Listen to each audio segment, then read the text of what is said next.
to Dungeons and Dyslexia. My name's Adrian, and I'm going to start this video with a very simple question. What do you think Shadowdark would look like if, instead of playing a lot of D20 games, Kelsey Dion had played a lot of Traveller using its 2d6 system? The answer is quite simple. It is clearly Grimme Perils, which is a game that I'm going to be showing today and doing a review of. It is, in essence, well, this is how it feels to me in play and reading, Shadowdark using 2d6, add them together, get there. So it's a fantasy setting, low fantasy setting realistically, 3 different character classes which expand out into a lot more. It's very human-centric, but you can play elves, dwarfs, as well as halflings. A great magic system in here. It's got a world setting, loads of sort of hints and tips and random tables in there. Good darkness rules, as you'd imagine, because it's very much feels like that. And it also does come with a one-shot adventure. Absolutely perfect. And actually, from value for money, who doesn't have 2d6 lying around? Everyone's got d6, so you don't have to go and buy a d20, and that's all you need for this. So before I get into the book itself, let me show you where you can pick it up from. It's currently available only on TTRPG. It is coming to Kickstarter at some stage, so Scott did send me a copy of this to look at. I've had it for a couple of weeks now. I've been playing it. I've been meaning to get this recorded for a while now, because it's one of the ones that when I read it, I'm like, do you know what? I can visualize how good and the sort of people that are going to want to play this, because not everyone likes D20s. People do like to roll D6.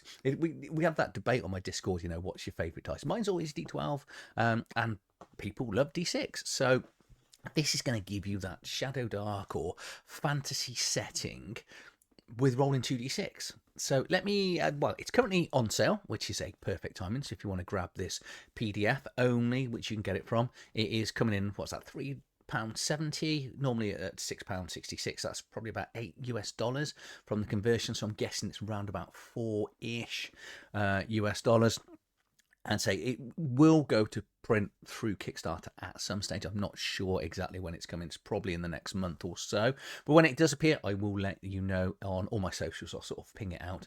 If you are going to pick this up, please do consider using my affiliate link. Yes, I didn't pay for this one, but any money generated on that link, I will automatically put back into the channel. There's character sheets also included in here, as well as some brief rules. There's actually a really good section at the back of the book, like this really good summary section as well, which is always good to see.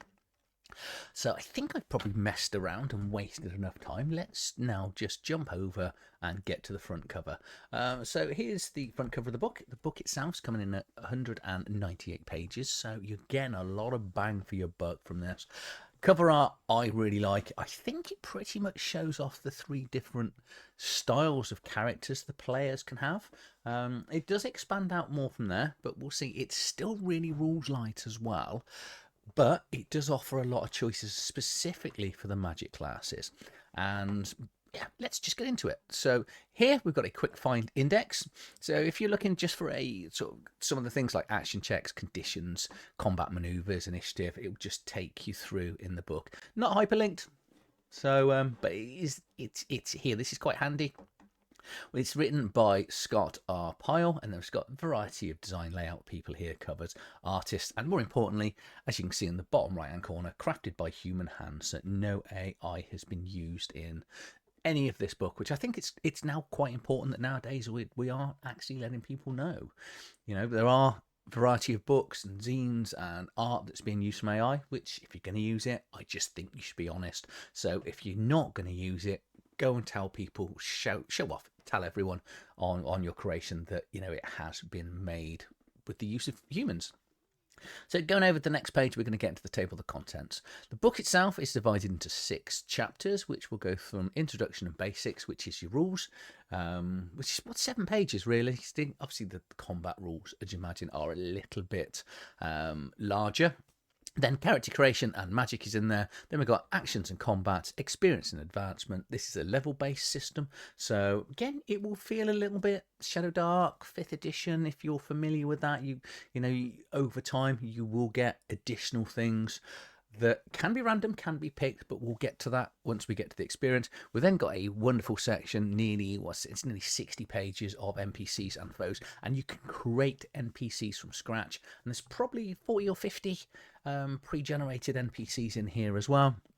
We then get into adventures. There's lots of random tables for one-shots. There is an actual one-shot adventure in there. And the back of the book is some wonderful aids and let's say additional rules or variant rules if you want. But so start as always with chapter 1, introduction and basics. And this is just explaining the system. It is as simple as roll 2d6, add them together. That's your result. There may be some other things that you can do in here, but that's it. That is the system in a nutshell. It is designed to be a role-playing game for 2 or more players, obviously. One will be the games master and the others will be the players. And this was just, it's going to explain that it is a sort of grim, dark setting. I'd say we've already covered the 2d6 system, but it does do a little bit more. So double sixes is going to give you criticals. Double ones is going to be a fail. Regardless, boons and banes, my favourite part of the dice mechanic, advantage and disadvantage. So if you're rolling with a boon, you're going to roll 3d6 or more, and you take the 2 highest. If you're going to roll with banes, you roll 3d6 or more, depending on the banes, and you pick the lowest of those 2. Boons and banes offset against each other, etc. But you say you can have multiples.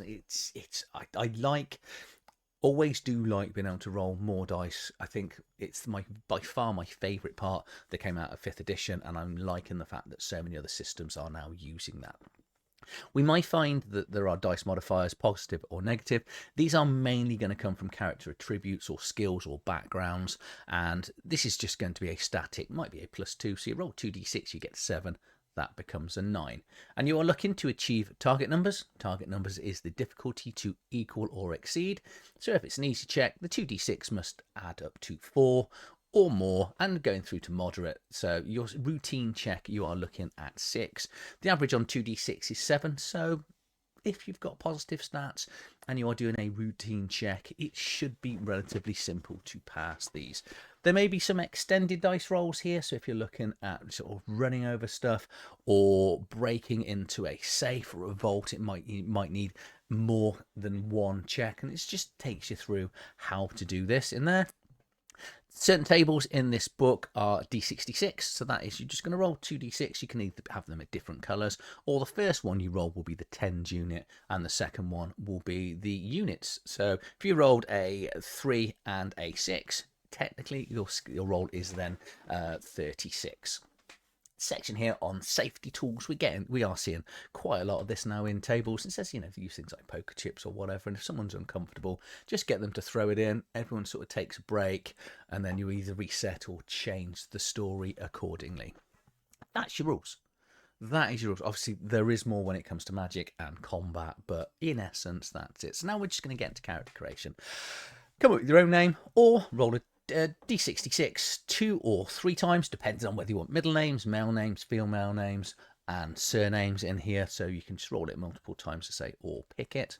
And then we've got some random character descriptors. Again, you can pick this, you can choose your own, or you can roll 3 lots of D66. Once that's there, you pick up your motivation, the reason why you've gone adventuring, and you're going to start as a tier 1 character, or level 1 is probably more familiar sounding. We've got 6 statistics in the game. It's called stats.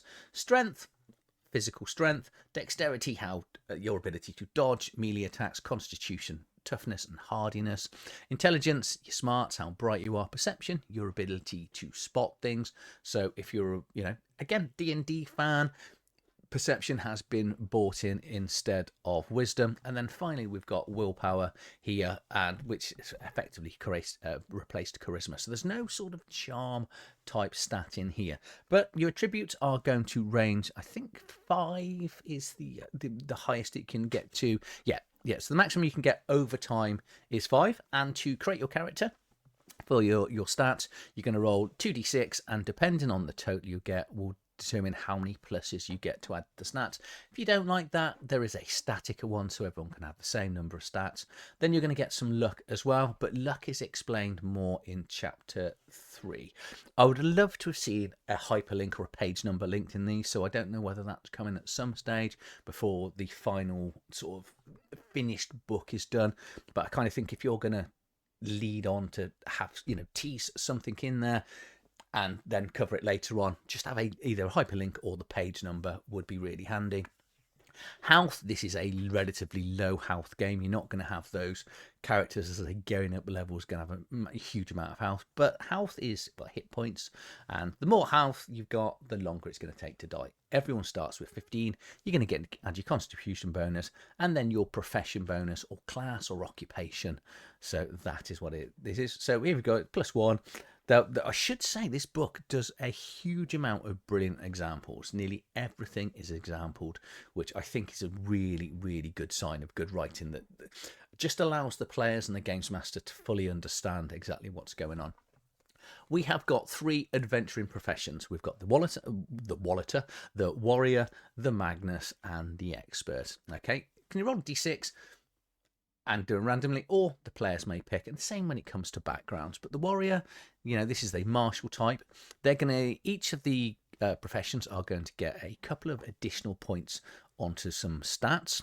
And then they may or may not gain some additional health. And then they will have some abilities or powers, which are then covered again.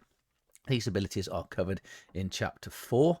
Kind of want to see these because this is quite key to this class. Because when we get into the magic section is included in this section. So I'm everything's in the book that I want, but there's little bits of niggle. I don't like jumping around too much especially when I'm doing character creation. I kind of want to see what counterattack is, Slayer or Specialist. Simple enough, but I think just link it would be useful in here. When it comes to magic, so it looks like there's only 3 different classes. I think there's 12 different magic classes. So there's a lot of choice and options. So as a mage, you're going to get, again, a couple of stats, but you're going to get your magic power set. Or there's the all-encompasses expert, which is going to get 2 stats of +1, but then they're going to get an extra trait and some skills. Again, takes you into chapter 4. I'm going to stop saying links because it'll come up a fair few times, I think, in this book. Random backgrounds. What did you do before you were adventuring? Were you a bailiff? This is going to give you some advantages when you are doing things like court of the officers or any sort of law enforcement in there. Randomly roll these ones. I think it makes sense. You could have been a soldier, or if you get to 66, you could be a wizard's apprentice. Magic type. So this is what I said about there's 12 different magic types. Each magic type will... Big difference really is the spells that you can cast. Each magic type has 3 spells to start with, and then you can make your own. Okay, to cast the spells, you're looking to achieve the target number, but if you want to attack more people with the spell, you can just increase the target number by 1, or if you want to go further range, again, you can increase the target number. So it's wonderful that you've got flexibility in here. Also, you can keep casting spells all day long, right until you fail one. And once you fail a check, you can actually keep casting with this, but what it's going to do is every time you fail, the target number is going to increase by 1. So failing a check is not going to put the magic user out of casting that spell for the day, but it does mean that when they cast the spells later, it's going to become more dangerous. So that then brings you into magic perils, which is dealt with in 2 ways. So you can take damage yourself when you miscast, or if you're a bit of a git, you can do these magic perils here, which basically means as opposed to internalizing it, you kind of blow the magic out, and it may go short range, medium range, or long range, which we'll cover later. And it's going to do an awful lot of horrible things, possibly to your party, if they're stood near you. Oh, I probably should say, adult warning here. There are a little bit of self-harm in here, so if you want to gain some additional magic points during the day, or magic power, let's say, you can actually damage yourself to give you a little bit more casting or ability to do more damage. Okay, if you are going to cast spells in close combats, with someone's right next to you, it just does make that spell +1, so it's a little bit harder to cast. And you cannot wear any any armor. Okay, starting magic powers. So this is, I'm not going to go through them all, but all 12 of the different magical classes will have, so 3 special or ritual, depending on what type of magic spell it is. So I'm just going to pick on the bard spell here. So we've got the magical musician, and he can bolster allies. So it's difficulty 9 to do within short range. So all allies within range gain +1 on the next stack check. Okay, no line of sight is required, so theoretically you could do that the other side of the wall. Probably should have just said the different types of mage, which we'll go through here. So we've got artificer, obviously they can make stuff. Bards should be familiar. Cold mage, master of ice. Druid, instrument of nature's fury. We've got an enchanter that can bolster up the party. Fire mage, fireballs, obviously. Folk magician, so this is old world superstition, very sort of witchy, warlocky type feel to it. Mind mage, control people's mind. Necromancy, always my personal favourite, not that anyone lets me play them. Controlling the dead. The oracle, they divine spells. Priest, they can oracle spells, that they're sort of as in divine, as in thinking and mapping out the future type stuff with precognition, where the priest is more for healing. You've then got a sorcerer in here as well, which is so they do lights, bolts, and levitation. There are a variety of universal spells, so some extra spells people can have. And then it basically says, make your own spells, which is a huge bonus, but also a little bit difficult. There is actually a really good section at the back of the book about converting existing spells from other OSR games.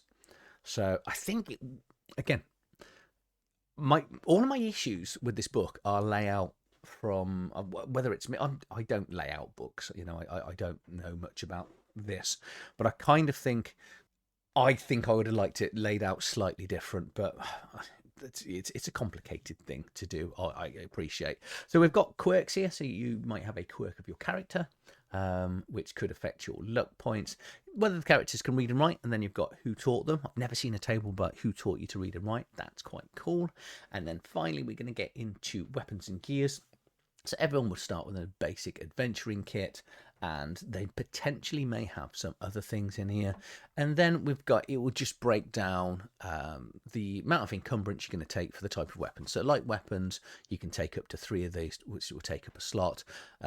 Extra light weapons, I should say. Light weapons are 1 slot, medium weapons 2, heavy weapons 3. We have got flint pistols and rifles in here, and different armor will take up, again, different amounts of slots. Coins in commerce, the game runs itself, 1 gold to 10 silver, 10 silver to 30 copper. I think that's a measure of wealth that everyone is pretty much familiar with. You will get random starting wealth, depending on whether you were poor, modest, comfortable, or rich, which is based on your background, and you, the player and the games master, are going to have to work that out. We'll then take you through the prices, how it's all calculated for the weapons, armors, professional tools, gear notes, and then some items that the players can get, including things like mount.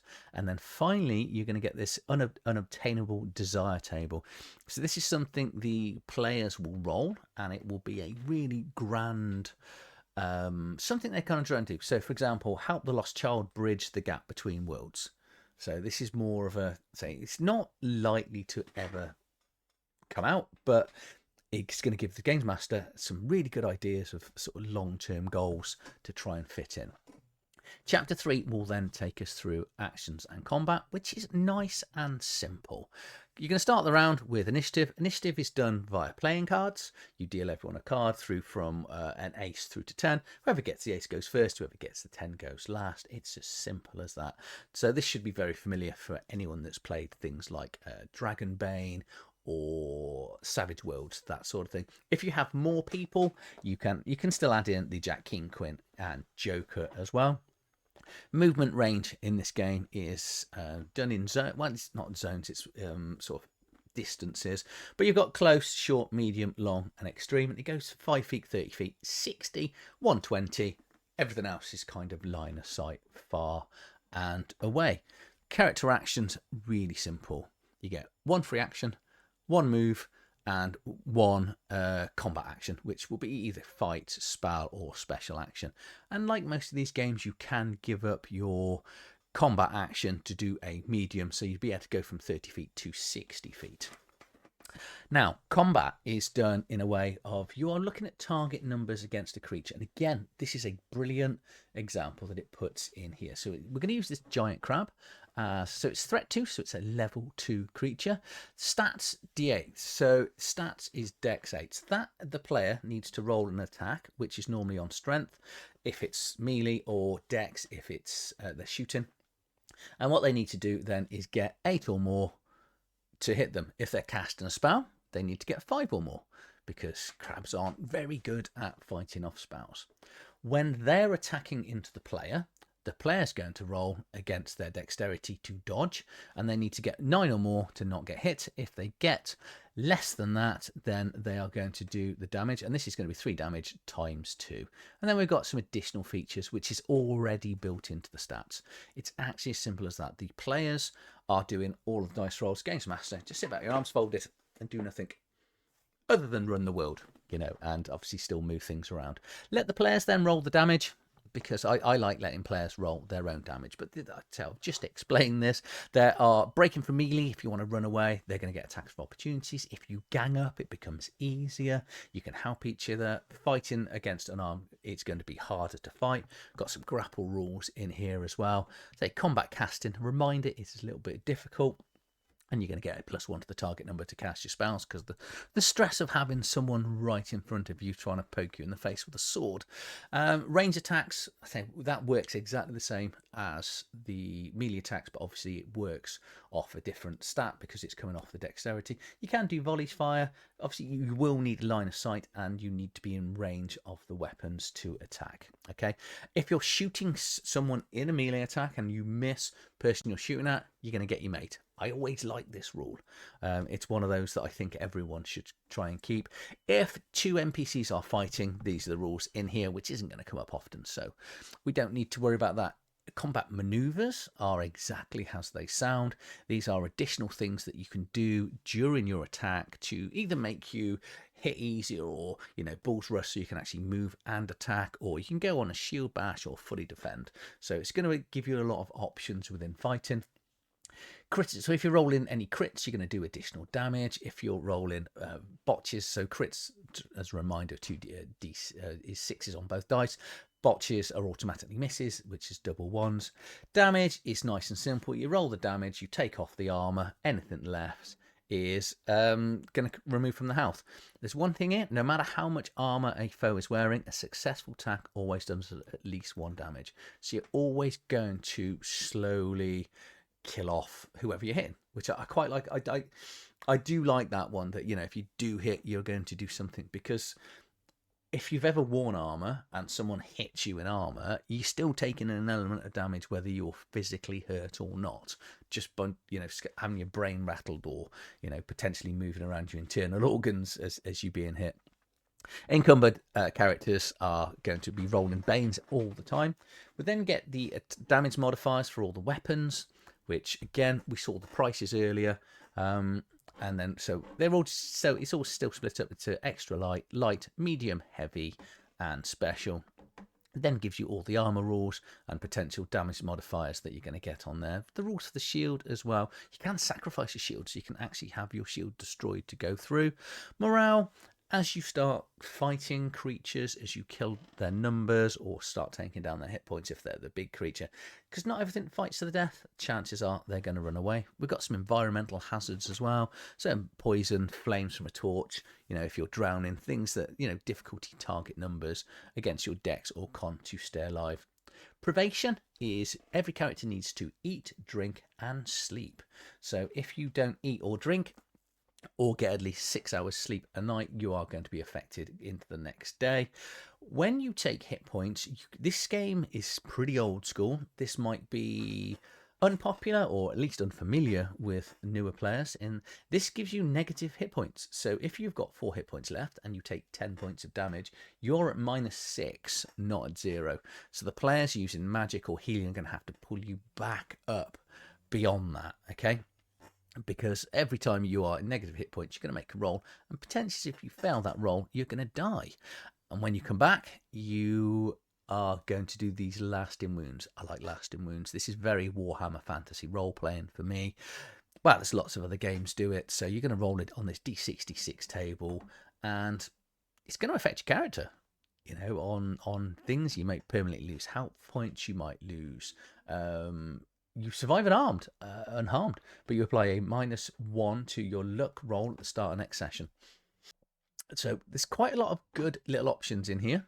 Well, not options, you're not kind of picking them. So recovery is in there. And then finally, common conditions. Luckily, these are towards the back of the book as well. So entangled, fatigue, immobilize, invisible. So this is just how the game will affect dice rolls when players are things like knocked down, poisoned, routed, and stunned.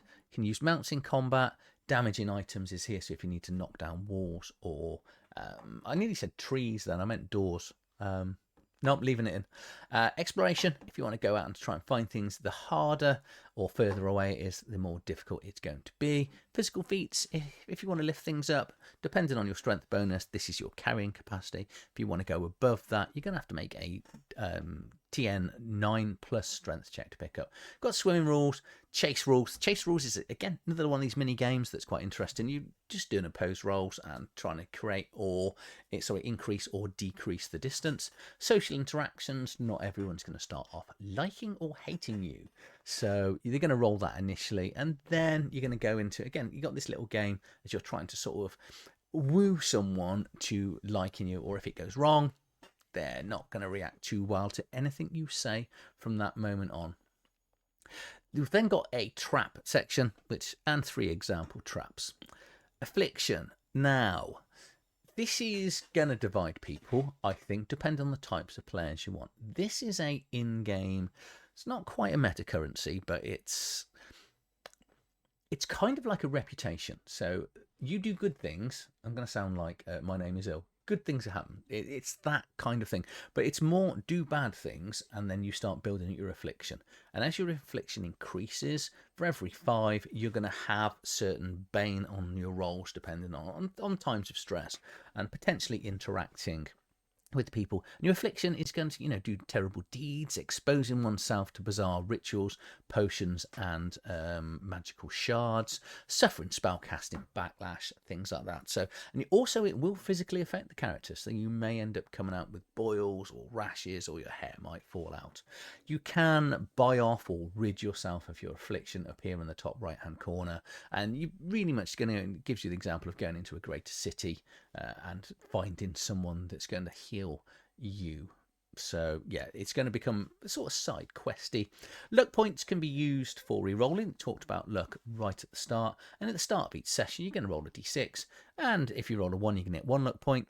2 to 5 you're going to get 2, 6 you're going to get 3. There are other ways of getting additional luck and adding to this or removing it, as we've kind of seen as we go through.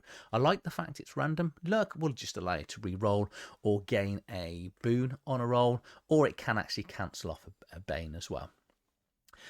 Gaining and rewarding luck in play, so you can give them for meeting story goals, defeating a significant foe, clever or entertaining play, surviving against all the odds, or as one of my bringing biscuits. If you want to encourage people to bring treats to the game and you're playing round the table, give them a luck point for bringing you some sweets. Or, well, everyone's sweets.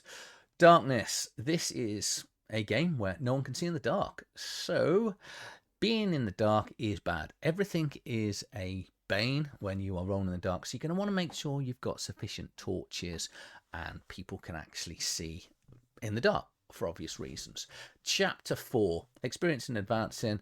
So, every player starts at tier 1. This book goes, as far as I could work out, goes to a maximum of tier 5. I think you probably could keep going. I don't think it's going to make a huge amount of difference if you kept going. But every time you go up a level, and it's, say, you're going to, as a games master, you decide when they go up levels, and they can either pick this or roll it, and they roll a d6, and it's going to give you either a survival bonus, which is some extra health, and a free boon. Say you're not going to get much more than your starting 15 plus con. You may get a stat increase, or you may get a new feature which might give you some traits or skills, or a special ability. And you might get +1 onto your luck. So that's the other way that you're going to get it. So also, if you are a magic caster, you're going to get some new spells in here.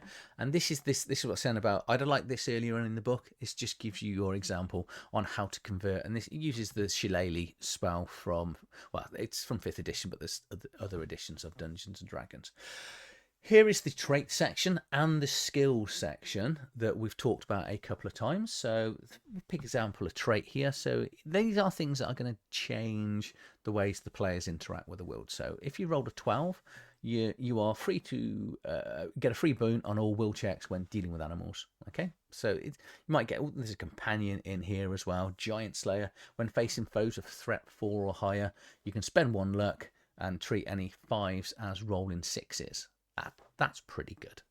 So yeah, those are your traits. And then we've got skills, new or improved skills. So some of these you can get multiple times, I believe, and they stack. But a skill is going to, in general, give you a +1 modifier. So for example, if you rolled a 25 or 26 gambler, it gives you the stats attached to. So whenever bluff, card counting, or knowledge, you're going to get an extra additional +1 onto your stat rolls.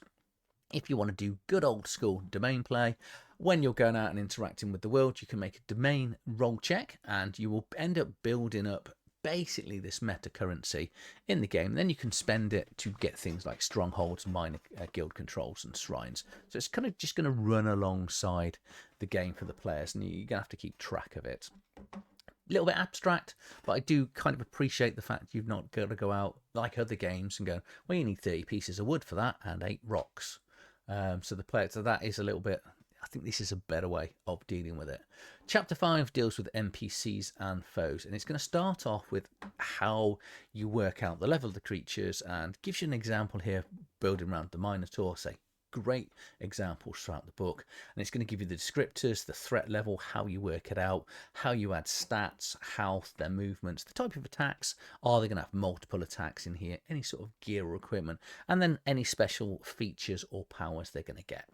Now if that's not enough, we're then going to throw you in a bunch load of additional pre-made monsters. Now I'd like to have seen a little bit more art in this section, but they do have descriptions. So, for example, the Banshee here. So we've got a wailing wight with a hateful song in there. And so I'm not going to spoil any of the creatures, but it does include my 2 favourites. There is a vampire in here, and there are stats for werewolves. But there's an awful lot of creatures and pre-made things. Some of them will be familiar, things like ghosts and giants and gorgons in here. We've got a hound and a hunter and a harpy.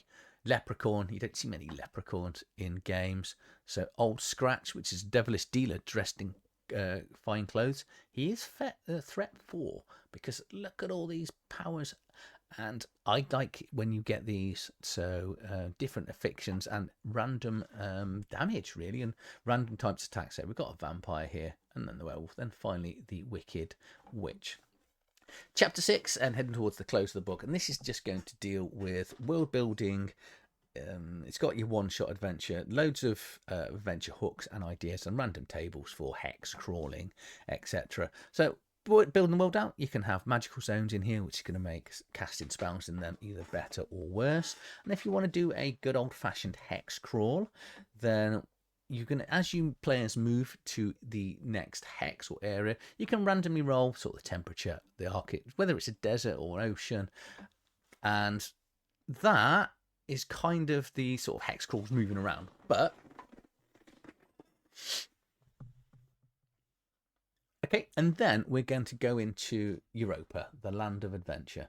So this is Scott's, as you can see from the map and the name of the title, it's his version of sort of Western Europe as well. I suppose we've got a little bit of Russia in here, and so that's technically Istanbul, isn't it? So that'd be Turkey down there, and a little bit of Africa as well. So each of the areas are quite small in description. So let's look like Britannia, I think that is. So it's a stalwart island filled with hardy people like me. It wields great naval power and takes pride in its rich history of arts and letters. So we've got a queen here as well, and then we've got some variety of different, there's 2 different gods in here. So all the sections, it's just going to give you a little bit to build your own world from. So all the prices and, you know, selling for goods, for clothing, meals, etc. in here. And we've got a quick quest generator, some character tables in here. Nicely then brings us on to the Grim Happenings table. So there are 3 of these. Each one are a D66 table. So you can roll a D6, 1 and 2, table 1, 3 and 4, table 2, 5 and 6, go on to table 6, table 3. I'll just pick this one here. So in a clearing with an old forest, you find a camp of petrified men and horses. So it's just going to give you a little hook or adventure to get going. We've then got some random table events in here. Going to get magic items, ability to generate and create magic items, as well as some random items and potions and spell scrolls and magic armor in here. And then finally we've got the Affair of the Onyx Owl, which is just a little adventure that, reading to me, I think it's probably going to take you 2 to 3 hours. So there's a few NPCs and it's just going to get you going. And at the end, I'm going to just skip over that bit. I like the twist. Maybe not a twist at the end. Go and find it for yourself, actually. If you're a player, the reason I've skipped on is because if you're a player, because that's probably, it's a big spoiler. So yeah, just don't pause it back on that page. So we've got this aids section here, which it's a quick reference guide and some additional rules. So you've got all the movement, death checks, combat maneuvers, all the common conditions, as I said earlier, the darkness rules, what's going on in there, sort of rules, weapon summaries, and then here, because everything so far was human, this is what it's saying. If you do want to go a non-human centric type world, you can play dwarfs, elves, and halflings included. And if you want to make it a little bit easier, you've got the faster recovery rules. And you can simplify initiative by just rolling a d6 and adding their decks, as opposed to using decks of cards. Finally then, we've just got the index going through and some sort of tokens as well for boons and banes and measuring guides, and finally the GM notes, character sheet and NPC sheets in here. And that there is the book.